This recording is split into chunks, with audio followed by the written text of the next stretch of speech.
Mesdames, Messieurs, bonjour et bienvenue sur votre site préféré Enquête Plus qui vous offre la revue de la presse quotidienne sénégalaise qui est allée interroger un ex-détenu célèbre, Malick Noël Seck, a jeté un œil inquiet en restant un peu sans voix quand même devant la proposition de Benno d'ouvrir une fenêtre de sortie à Ouad qui ne veut pas sortir lui par la grande porte, sans oublier de poser un regard circonspect sur les troupes du président qui s'étripent allègrement jusque dans les luxueux bureaux de son fiston chéri. Enquête est allée à la rencontre de Malick Noël Seck qui s'est épanché sur son séjour carcéral, le combat pour la libération de Barthélémy Diaz et l'éclatement de Benno. La prison, raconte Malick Noël Seck à Enquête, c'est un endroit où on humilie les hommes. J'y ai vu le visage de la misère, assister à des scènes horribles et noter que des détenus y étaient tabassés, fouettés. Cela en valait-il la peine de vivre cet enfer, demande Enquête ?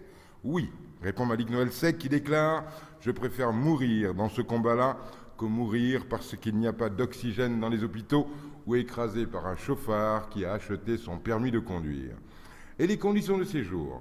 J'étais privilégié, répond-il avant, dans un grand rire, de dire que c'était pas le Radisson Blu quand même. Et si c'était à refaire, je le referais de la même manière, parce que la politique se nourrit des obstacles qu'on lui pose. Chaque jour, un nouveau combat, une nouvelle formule de lutte déclare, fier et droit dans ses baskets, celui qui, à la une de la tribune, affirme « Je ne voulais pas sortir de prison » et qui raconte que les gardes pénitentiaires lui ont fait savoir que s'il le désirait vraiment, il n'avait qu'à aller s'enfermer chez lui. Le Pays au quotidien, lui, voit dans le séjour carcéral de Malick Noël Seck des conditions royales avec un soin particulier pour ses colis et ses repas. Malick Noël Seck qui prédit que Ouad est dos au mur comme un animal blessé. Faut-il pour autant lui faire une sortie cotonneuse de l'enfer sénégalais ? À propos de la proposition de départ négociée, ce serait, selon Enquête, une prime à l'impunité et constituerait une capitulation face aux principes intangibles de la loi.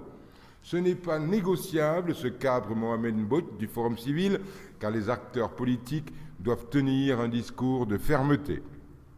On est en plein délire, écrit plein de rage Momardien dans Enquête de sens.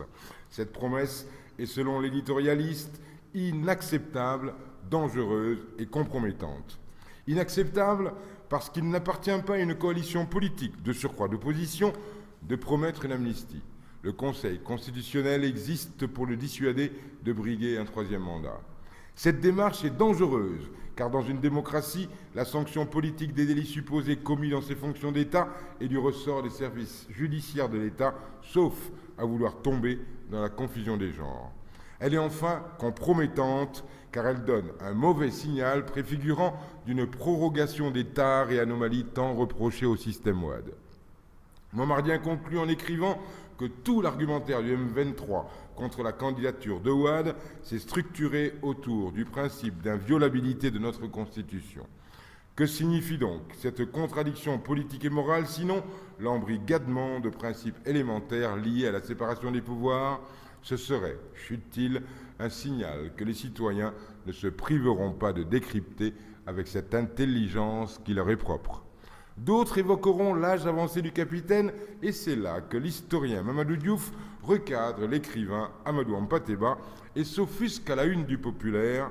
La plus grosse bêtise qui ait jamais sortie en Afrique, c'est de dire qu'en Afrique, quand un vieillard meurt, c'est une bibliothèque qui brûle, s'interrogeant de façon explicite pourquoi quelqu'un qui va mourir va penser à l'avenir, notant que 75% de la population africaine a moins de 25 ans. Alors, comment voulez-vous penser pour ces gens quand vous ne savez même pas comment ils pensent ?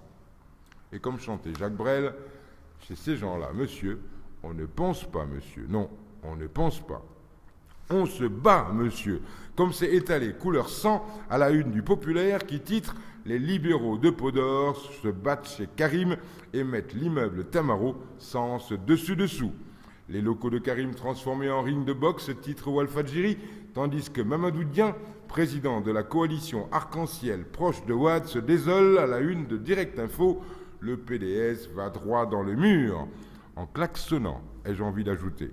Un jeune homme quand même fait notre fierté, c'est Mactar Diop, devenu vice-président de la Banque mondiale.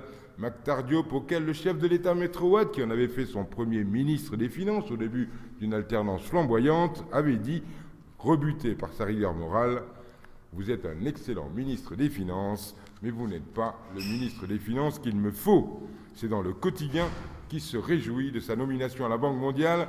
Dans la série On s'en fout, sachez qu'à la une de l'Observateur, la chanteuse amie collégienne Ounar Sabalafre, la femme de son amant, et elle. Tandis que dans l'As, on apprend, essentiel pour un buteur qui doit nous ramener la canne, que Moussa Sow ne bouge jamais sans son tapis de prière. Nous, on le prie juste de mettre nos adversaires au tapis. Bonne lecture, à demain, même endroit, même heure, même motif, même punition. C'est sur Enquête Plus, le site où il y a plus d'infos et en mieux.